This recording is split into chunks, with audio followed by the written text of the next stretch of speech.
आपल्यासोबत राष्ट्रीय ओबीसी महासंघाचे अध्यक्ष बबनराव तायवाडे सर आहे. सर, मनोज जरांगेने परत एकदा मागणी केली की मंत्री धनंजय मुंडे यांना सह आरोपी करावं.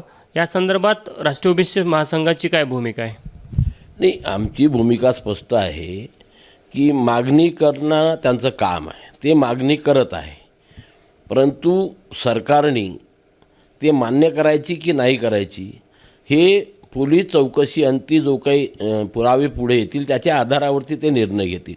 आणि खरं म्हणजे सरकारने एक भूमिका स्पष्ट करायला पाहिजे की वारंवार धनंजय मुंडेंच्या विरोधामध्ये जे आरोप लावले जात आहेत, नवीन नवीन आरोप लावले जात आहेत, त्याच्यामध्ये काय तथ्य आहे आणि काय नाही आहे.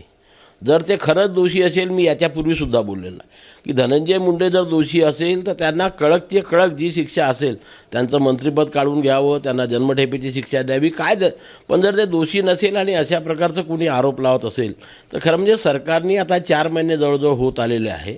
आपली भूमिका स्पष्ट करायला पाहिजे की धनंजय मुंडे दोषी आहेत किंवा नाही. पोलीस यंत्रणेतून काय निष्पन्न झालं हे जर सरकारच्या मार्फत अधिकृतरित्या जाहीर करण्यात आलं तर आज जो समाजामध्ये एक ज्याला म्हणू की गैरसमज निर्माण होते आहेत किंवा मतभेद निर्माण होत आहेत, ते त्याला कुठेतरी थांबावं लागेल. आणि एक सरकारची भूमिका म्हणजे ती सर्वसमावेशक भूमिका समजून नंतर काय तो निर्णय घ्यायचा तो सर्व समाजामार्फत घेतला जाईल. जवळपास या घटनेला 4 महिने होत आहे, अजून सरकारच्या वतीने ठोस भूमिका धनंजय मुंडेला घेऊन पुढे आलेली नाही. त्यामुळे सरकारचं देखील चुकलं आहे, इतका वेळ रेंगाळत ठेवलं आहे संपूर्ण प्रकरण. नाही, नक्कीच की असं आहे की एवढ्या दिवसापासून मागणी होत असताना सरकारने आपली भूमिका स्पष्ट करणं फार गरजेचं आहे. पोलीस यंत्रणेने ती भूमिका स्पष्ट करणं गरजेचं आहे की हे जे काही आरोप लावले जात आहेत विविध लोकांकडून त्याच्यामध्ये तथ्य आहे किंवा नाही. आणि जर तथ्य नसेल तर जे आरोप लावत आहेत त्यांना कमीत कमी हे द्यायला पाहिजे, ताकीद द्यायला पाहिजे की तुम्ही अशा प्रकारचे खोटे आरोप लावू नका. जर तथ्य असेल, पुरावे असेल, हे असेल आणि ते खरंच दोषी आढळत असेल तर कोणी त्यांच्या पाठीशी राहणार नाही. परंतु दोष नसताना अशा प्रकारचे आरोप दररोज नवीन नवीन आरोप लावत असतात आणि त्यांना बदनाम करण्याचा जो प्रयत्न होतो आहे त्याला कुठेतरी थांबवलं पाहिजे. सरकारने आपली भूमिका स्पष्ट करायला पाहिजे. त्यांच्या पक्षाचे जे प्रमुख आहे उपमुख्यमंत्री अजित पवार यांनी हा चेंडू मुख्यमंत्र्यांकडे टोलावलेला आहे. त्यामुळे आता मुख्यमंत्र्यांचीच एक जबाबदारी आहे की आपल्या मंत्रिमंडळातल्या एका मंत्र्यावर आरोप होत असेल तर त्या संदर्भात सरकारचे प्रमुख म्हणून त्यांनी भूमिका स्पष्ट करावी. सरकारनी भूमिका स्पष्ट करावी म्हणजे त्याच्यात मुख्यमंत्री, दोन्ही उपमुख्यमंत्री आणि संपूर्ण कॅबिनेट यांचा समावेश होत असतो. एकटा माणूस कोणी निर्णय घेत नसतो. आणि म्हणून काय तथ्य आणि काय नाही तशा प्रकारचा कॅबिनेटमध्ये निर्णय घेऊन ज्यावेळेस सर्व ज्याला काय म्हणू की मंत्रिमंडळाचे सदस्य हजर राहतील आणि ती भूमिका सर्वांसमोर सरकारने मांडायला पाहिजे की हे जे काय दररोज एका मंत्र्याविषयी महाराष्ट्रामध्ये एका ज्येष्ठ मंत्र्याविषयी आरोप होत आहे त्याच्यामध्ये तथ्य आहे किंवा नाही हे लवकरात लवकर सरकारने आपली भूमिका स्पष्ट करावी.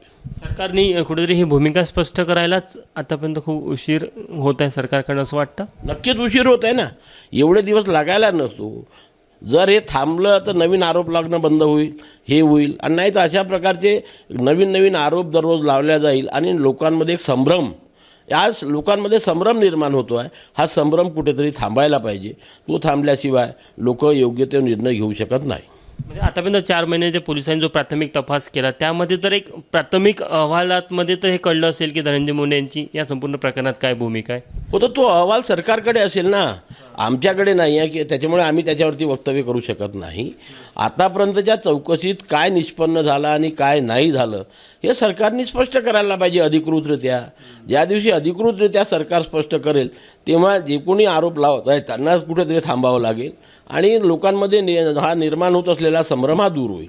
अजूनही वेळ गेलेली नाही. सरकार तत्काळ जर का ह्या संपूर्ण प्रकरणात आपली भूमिका स्पष्ट करेल तर 2 समाजामधला जो तेढ आहे तो कमी होण्यास मदत होईल. नक्कीच भूमिका स्पष्ट करायला पाहिजे.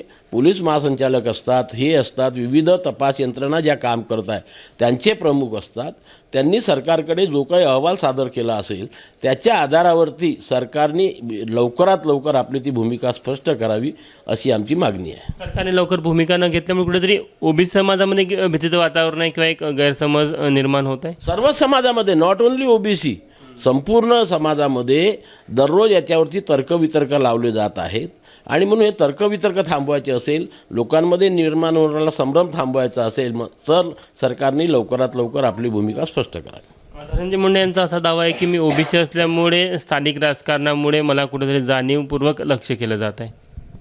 आता तो निर्णय ते त्यांना हे माहीत आहे. हे बघा की मागेसुद्धा मी बोललो की अजितदादा त्यांच्या पक्षाचे जे प्रमुख आहे अजितदादा त्यांनी असं म्हटलं की बा राजीनामा द्यायचा की नाही हा धनंजय मुंडेंनी निर्णय घ्यावा. जर धनंजय मुंडे दोषी नसेल तर ते राजीनामा कशाला देतील.